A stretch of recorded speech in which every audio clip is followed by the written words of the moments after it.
말씀이 있는 교회, 그 말씀 전하는 교회, 말씀대로 살아가는 교회, 말씀의 빛 교회.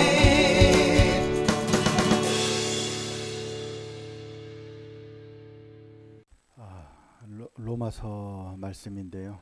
9월달 시작해서 지난달까지 에스겔을 살펴보다가 이제 로마서 말씀이 또 시작됐는데, 로마서는 서신서입니다. 사도 바울이 로마 교회에 보낸 편지입니다. 편지가 꽤 길죠. 로마서가 16장으로 이루어져 있는데 꽤 길어요. 여러 가지를 기록하고 있는데 가장 핵심은 뭐냐면 복음의 본질과 믿음으로 의롭게 사는 것에 대해서 로마 교회 사람들에게 논증하는 내용이에요. 그러니까 진리의 체계에 대해서 그들에게 사실은 설명하고, 알고 있든 모르고 있든 그것에 대해서 밝히는 거예요. 그 핵심이 뭐냐면 모든 사람은 죄 아래 있다는 것과 예수 그리스도를 통한 복음, 구원의 길, 진리의 은혜를 선포하는 것입니다.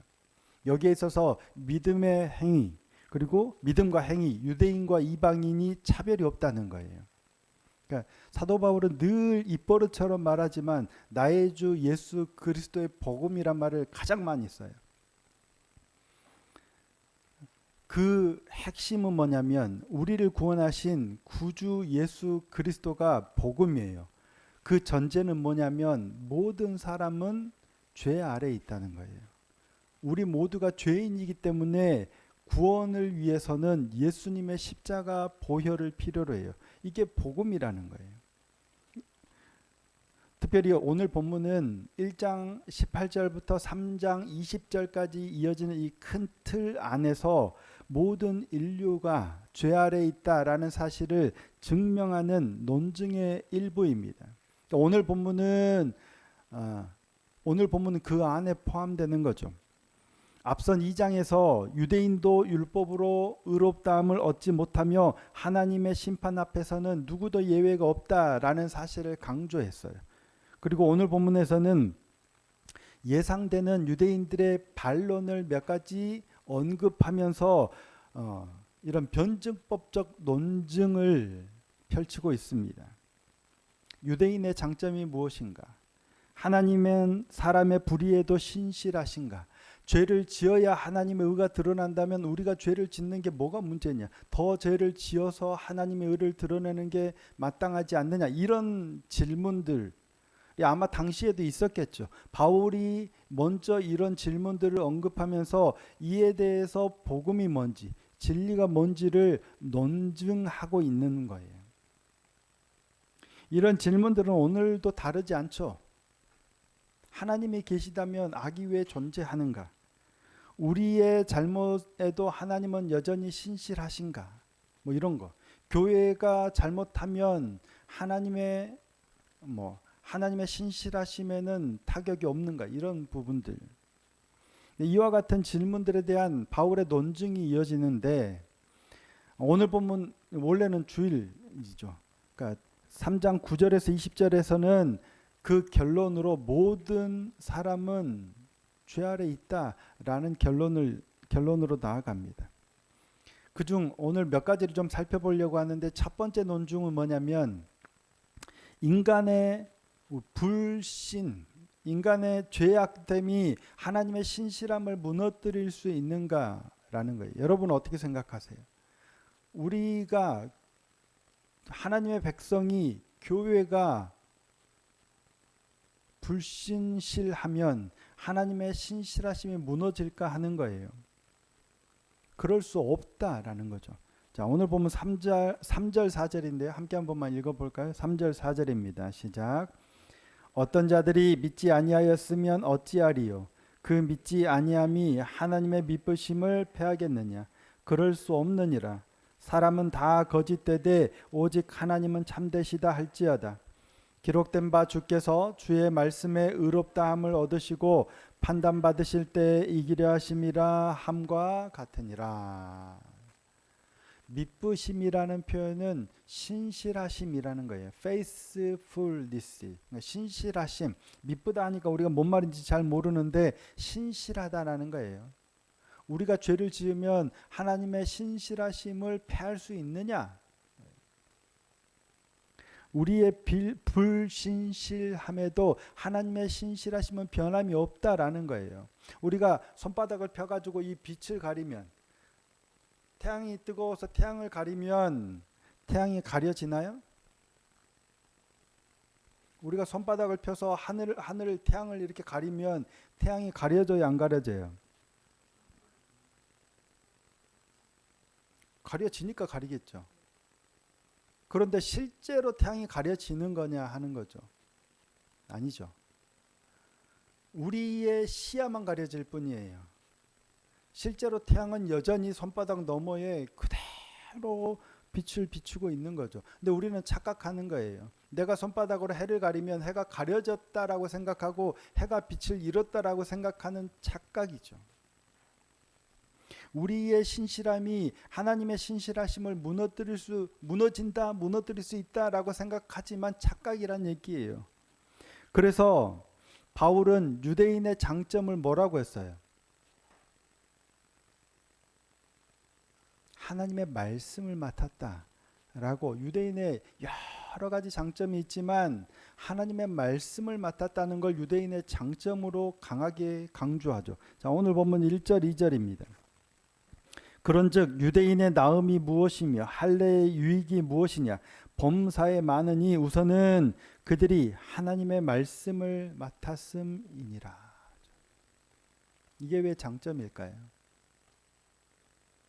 하나님의 말씀을 맡은 게 여러 범사의 장점이 많은데 유익이 많은데 하나님의 말씀을 맡은 게 장점인 이유가 뭘까요?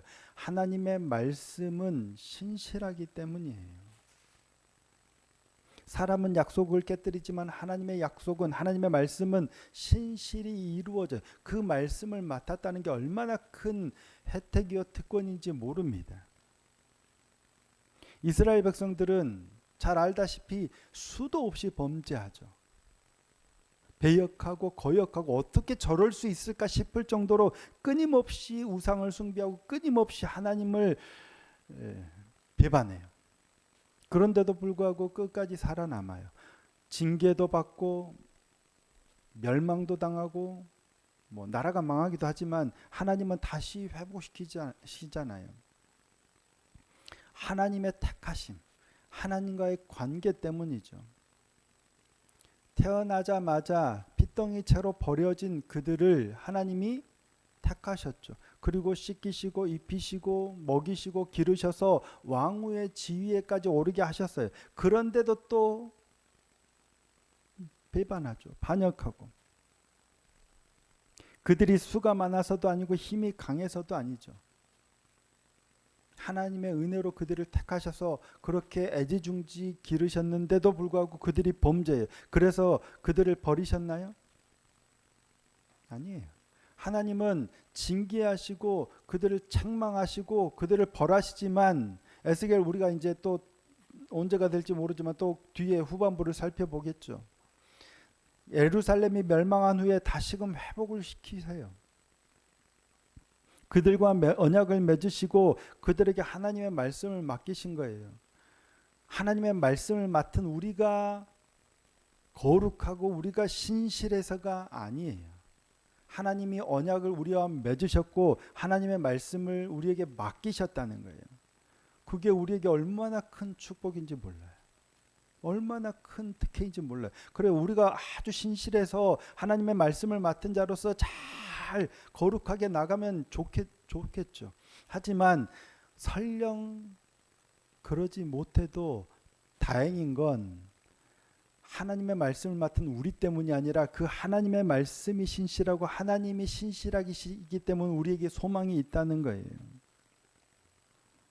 인간의 불신이 하나님의 진리를 가릴 수 없어요. 인간의 불신이 하나님의 의를 가릴 수 없어요. 오히려 인간의 죄악이, 인간의 불신이, 인간의 불의가 하나님의 의를 더 선명하게 드러내요. 밤하늘에 별이 보여요? 낮에 별이 보여요? 낮에 보면 별이 안 보이죠. 별이 있어요, 없어요? 있어요. 그런데 우리가 못 보는 거죠. 왜냐하면 태양빛 때문에. 우리의 죄가 더 많아질수록, 어두워질수록 하나님의 의가 더 선명하게 드러나는 거예요. 그러면 하나님의 의가 더 선명하게 보이도록 우리가 죄를 더 지어야 할까 하는 의문이 드는 거예요.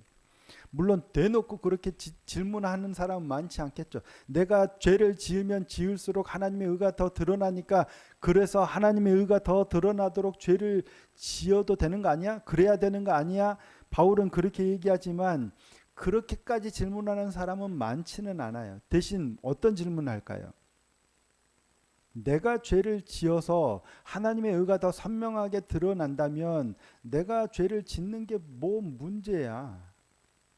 상관없는 거 아니야? 괜찮지 않아? 이런 질문을 하지 않을까 싶어요. 그게 바로 5절에서 8절이죠. 이 내용이 좀 어려운데요. 간단하게 말하면 그겁니다. 자, 5절에서 8절 다시 한 번만 읽어볼까요? 자, 읽겠습니다. 시작. 그러나 우리 불의가 하나님의 의를 드러나게 하면 무슨 말 하리요? 내가 사람의 말하는 대로 말하노니 진노를 내리시는 하나님이 불의하시냐? 결코 그렇지 아니하니라. 만일 그러하면 하나님께서 어찌 세상을 심판하시리요?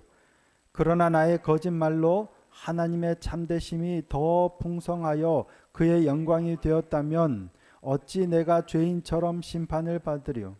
또는 그러면 선을 이루기 위하여 악을 행하자 하지 않겠느냐? 어떤 이들이 이렇게 비방하여 우리가 이런 말을 한다고 하니 그들은 정죄받는 것이 마땅하니라. 어떤 이들이 우리가 이런 얘기 한다는 거예요. 뭐예요? 내가 죄를 지어서 하나님의 의가 드러난다면 죄를 지어도 괜찮은 거 아니냐라는 것과, 또는 그러면 선을 이루기 위해서 악을 행하자 하지 않겠느냐. 하나님의 의를 더 드러나게 하기 위해서 죄를 더 짓자. 우리가 그런 얘기를 한다는 거예요. 죄를 짓는 걸 합리화하는 거죠. 바울은 단호하게 얘기합니다. 결코 그렇지 않다는 거예요. 만약에 병원에서 어떤 이 병에 대한 약을 준다, 병원에 가면 약을 주잖아요. 그 약을 준다고 일부러 그 병에 걸릴 사람이 있나요? 병원 가면 감기약 주면 감기약 먹으면 낫고 주사 맞으면 나으니까 일부러 그 약 받으려고 감기 걸리는 사람이 있느냐 하는 거예요. 제가 쉽게 감기로 표현했지만 좀 더 중한 병에 걸리면 가서 병원에 가서 치료를 받고 나으니까 어차피 나을 텐데, 치료 받을 텐데 먼저 약을 주거나 치료를 주는 약속을 했으니까 일부러 병에 걸리는 사람이 있겠냐고요. 없겠죠. 어제 노암이 여기 뒤에 레이저로 이렇게 지지직 아팠죠. 치료해서 나으면 깨끗이 나을 수 있는데, 치료하면 나으니까 다시 이거 나와서 치료 받을래? 안 받겠죠. 되게 어리석은 거예요. 병원에 가서 약을 주면 어차피 약을 줄 테니까, 나을 테니까, 그러니까 일부러 병에 걸리는다는 건 어리석은 거예요. 말도 안 되는 소리죠. 그런데 그런 얘기를 하는 사람들이 있다는 얘기예요. 하나님이 용서하시잖아. 하나님이 은혜가 있다고 일부러 죄를 짓는 사람들이 있다는 얘기예요.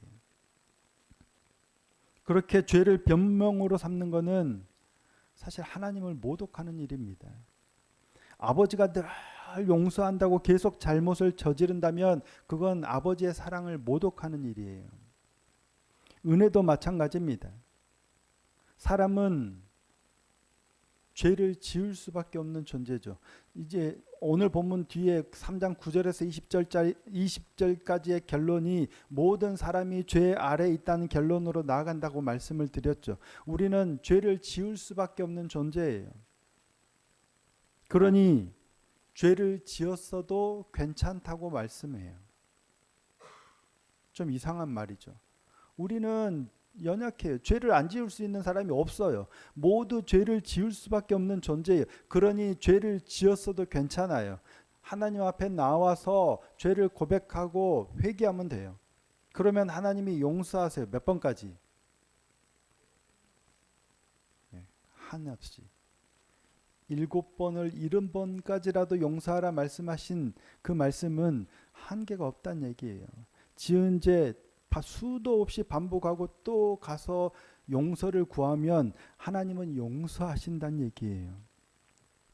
하나님의 은혜죠. 하지만 그렇다고 해서 죄를 지어도 된다는 말씀은 아니에요. 죄를 지었어도 괜찮아요.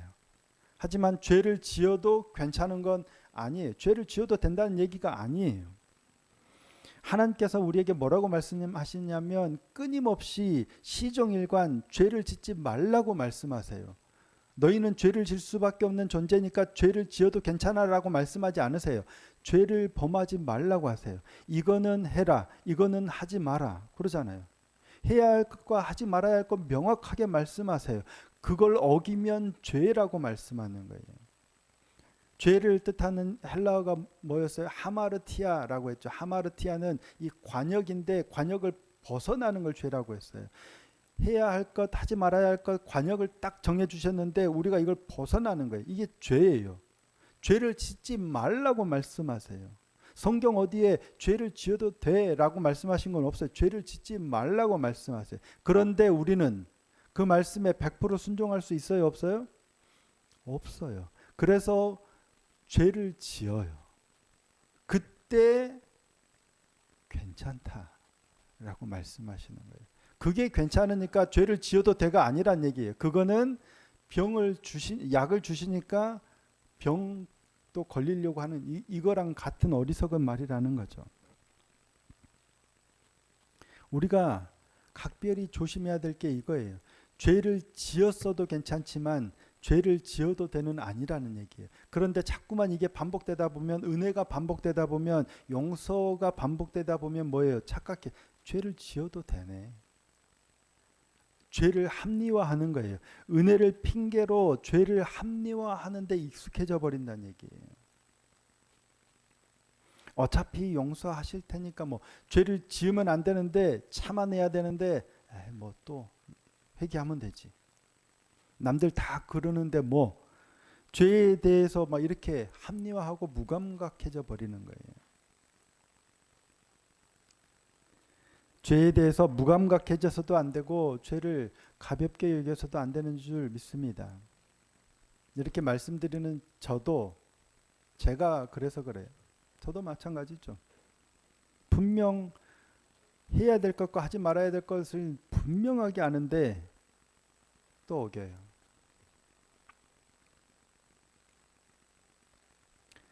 쉽지 않은 문제 같습니다. 여러분은 어떤 편이세요? 성품 좋은 주인을 만났어요.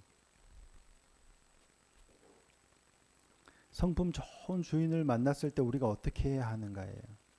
우리 주인이 정말 사람이 좋아요. 그래서 죄를 지어도 잘못했다 하면 용서하고 너그럽게 다시 기회를 주고 그런 주인을 만났을 때 우리 주인이 너무 좋으니 존경하고 잘 따르는 사람이 될 것이냐, 아니면 주인 내가 잘못해도 늘상 용서하고 기회를 주는데 그냥 내 마음대로 할 것이냐. 여러분은 어떤 사람이 되기를 원하십니까? 우리 하나님은 그 누구보다도 좋은 주인이시죠. 수도 없이 끝도 없이 한도 없이 용서하시고 품으시는 아버지세요. 그 하나님 아버지를, 그 주인을 내가 어떤 자세로 따를 것인가 하는 거예요. 은혜는 죄를 정당화하는 이유가 아닙니다. 은혜는 우리를 더 거룩하게 살게 하는 능력입니다. 우리의 불신에도 불구하고 여전히 신실하신 하나님, 우리의 숱한 우리의 배신과 반역에도 여전히 우리를 사랑하시며 우리가 돌아오기를 기다리시는 우리의 하나님입니다. 그 누구보다도 신실하시고 사랑이 많으시고 자비로우신 우리 주인 되신 우리 하나님, 그 하나님께 더 감사함으로 더 겸손하게 순종의 자리로 나아가는 저와 여러분이 되기를 소원하고 축복합니다. 혹여 또 그렇지 못해도 또 용서하실걸요. 그럼에도 불구하고 또 용서하시는 건 알지만 조금 더 착한 자녀로, 조금 더 그 아버지를 사랑하고 잘 따르는 자녀로, 그렇게 조금 더 성화되어 가는 우리가 되었으면 좋겠습니다. 로마서 말씀이 좀 어렵죠. 사실은 그런 이론, 어떤 이런 신학적인 이론들을 굉장히 다루는 본문이라 어렵지만, 그럼에도 불구하고 오늘 하나 우리 은혜를 값싼 것으로 만들지 말고 은혜가 주어질 때 더 값진 은혜로 만들 수 있는 우리가 되었으면 좋겠습니다.